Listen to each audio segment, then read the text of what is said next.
You know, every now and again, you have an unfortunate situation that you mention. Things that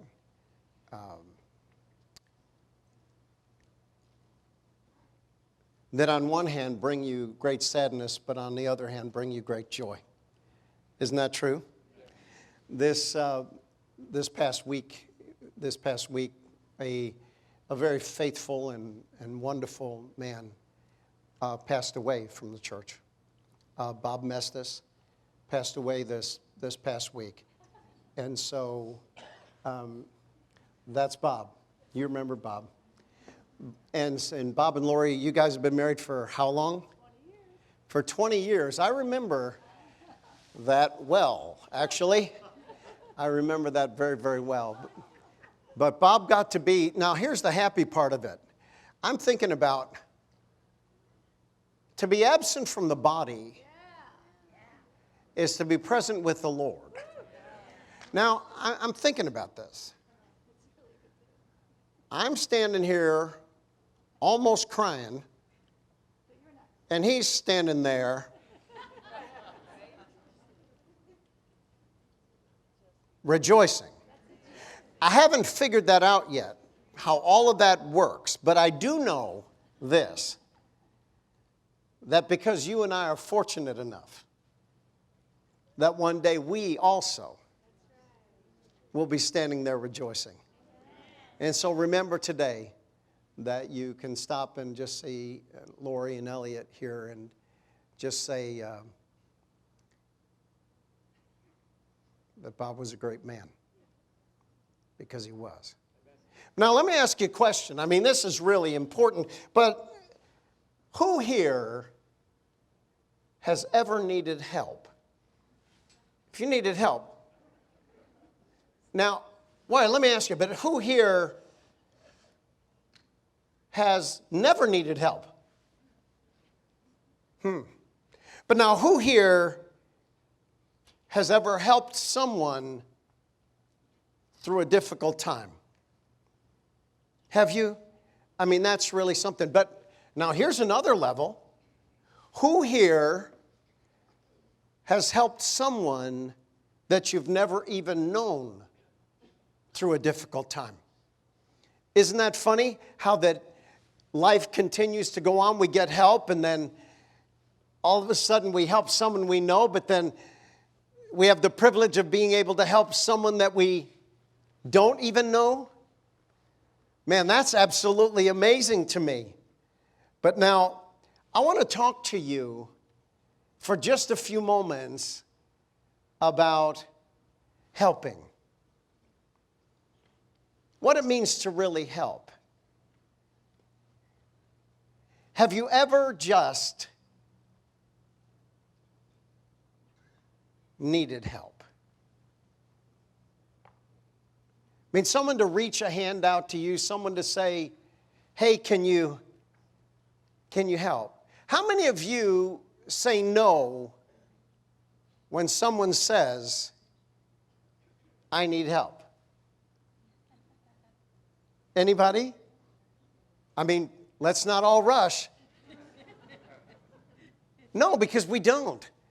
Whenever someone needs help, I mean, we're ready, we're willing, we're able, we're there, we're for them, all of those things are true. We're just on it when people need help. So I want to talk to you about a few characteristics of a servant, but let's call him, since I've changed everything so far, let's just call him a helper. But here's the characteristics of a helper. The first thing is that they help for an audience of one. They don't help for a whole bunch of people. I'm just helping for an audience of one. Because isn't it true? Now, you have to tell me if it's true or not. Is it true really that your desire to help, your desire to serve has really seemed to have come alive since you've walked with Jesus? Is that true? Raise your hand. That's true? That's really true. I mean, it's true for me. Because it would seem to me that it was easy for me to say no before I knew the Lord, but it's really hard for me to say no after I knew the Lord. It's really funny to me is that it's almost like I walk around with the absolute burden of finding a way, or even if I can't, I try to get it done. I try to help a person to achieve their goals and their dreams and their desires, no matter what, ever since I knew the Lord. And so the first thing is that they help for an audience of one. In 1 John chapter 4, verse number 7, he said, "Beloved," he said, "let us continue, let us love one another." He said, since love comes from God, everyone who loves is born of God and knows God. He has a relationship with God. But he that doesn't love, he said, doesn't know God. I thought, here's this guy who's supposed to be the apostle of love, who turns around and says some very unloving things. Because I know, of course, many of us, or most of us in the congregation, that you help. You just help. That's just the way that you are. So when someone says that they won't help, I know that they're not talking about you. The second attribute or characteristic of a helper is that they help by action, not by words. Is that whenever we're going to help, isn't it that we need to help by what we do, not by what we say? Isn't it also true? I mean, if that's true, say, yeah, that's true. Say it again. It's true. It's really, really true. I mean, we need to help by what we do, not by what we say. I don't want to ever be caught in that place where what I am is I am betraying my own words and believing that I'm actually doing something when I'm not doing it. James said it like this. He said, but be a doer of the word. Not a hearer only, he said, deceiving. He said, your own self. So you mean to tell me that I could be deceiving myself because if I don't see my name on the list, if I don't see the people getting help that need to get help, then I was only kidding myself, and the person that I kid more than anyone else was just me. And then number 3 is that helpers find a need and seek to meet the need that they discover.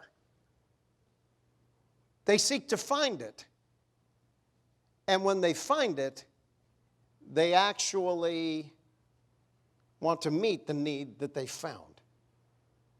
If I find this need, I want to meet it. I want to help. I just want to help.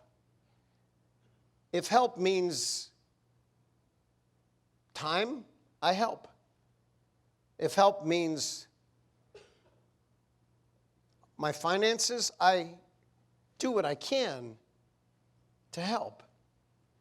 If help means an encouraging word, I do what I do to just help. I just want to help. I really do. I just want to help. I know that I can't do it all, but I can do some of it. And if I can help, and I don't, how rough is that? And then, number 4, helpers help with all of their heart. With everything that they are. I've been so aware in my life of people that live without all of their heart. it's just become so wild to me that I've become aware that when people aren't all there, they're not all in, they haven't done the buy-in, they haven't jumped on board, that they haven't, signed it up, that they're not patriotic toward the needs that they have found. They're not the Pied Piper of getting it done. I'm just so aware of those things. I had to make a decision for me and for mine. And that decision was that if I'm going to be on board, I'm going to be on board all the way. Just get all the way on board. I'm not going to try to figure out how I want to be on board, a little on board, a half, little off board. I want to be on board, and when I'm on board, I want to be on completely, because I can do what I can do, but I can't do what I can't. So if I'm going to help, I want to help with all my heart. Here it was in the book of Isaiah. Isaiah is looking on and seeing this host of individuals. And God says in verse number 8, take a look at this. He said, and then I heard a voice of the master. He said, whom shall I send? Who will go for us? No one answered. Isaiah said, well, wait a minute, wait. I'll go. I'll do it. You can send me. I'll do it. I'll be the one. I'm not here just to receive. I've found over these years, and they've been many at this particular point, but what I've found has been this. I have found that people who are believers and they start down this road of believing, that the moment that they don't have complete buy-in, they're no longer living. The moment that they say, well, that might be for somebody else, it's not for me. I did that already. I've already paid my dues. I'll tell you what, it's time for somebody else to pay theirs. I'm too cool for school. And that's what happens. And then all of a sudden what occurs is that individuals they're not so together anymore.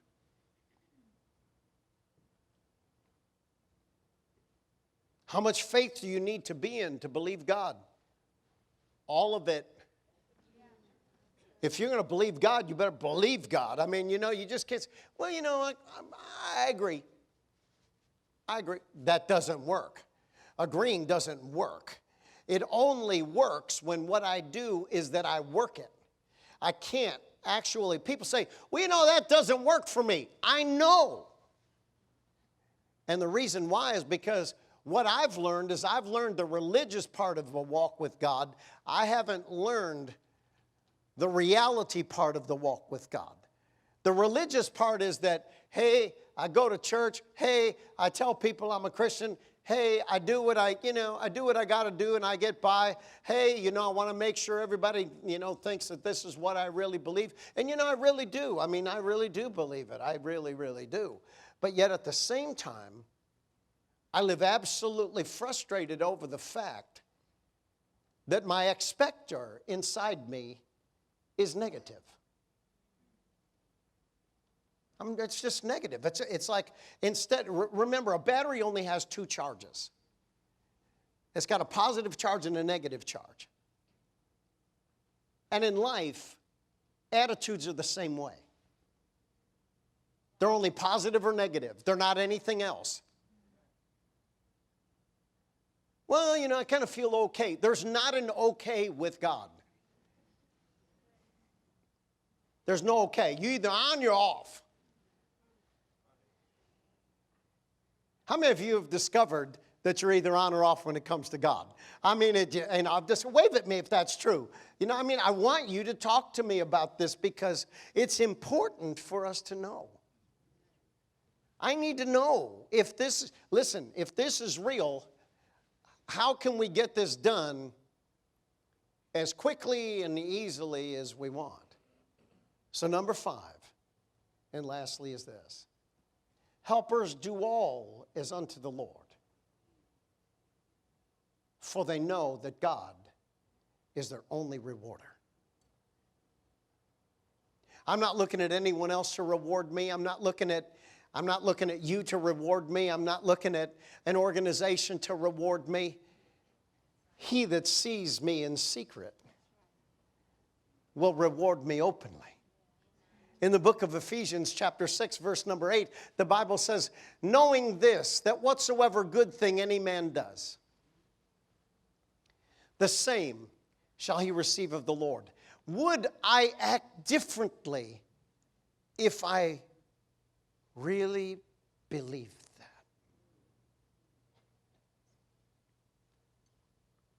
Would I be a better helper? Would I be an individual that really reached out, really looked for things for me to do? How can I get it done? I want to look because I need to be able. Have you figured out yet? You need to start racking up some points on your side of the ledger. You got to start running up the score. You know what happens when a team doesn't run up the score when they can? They what? Lose. Say it again. They lose. Say it again. They lose. They lose. Because when you play with it, and you just play with it, and you play with it, and you don't rack up the points on your side, you lose. Boy, that's happened recently, hasn't it? That really, really has.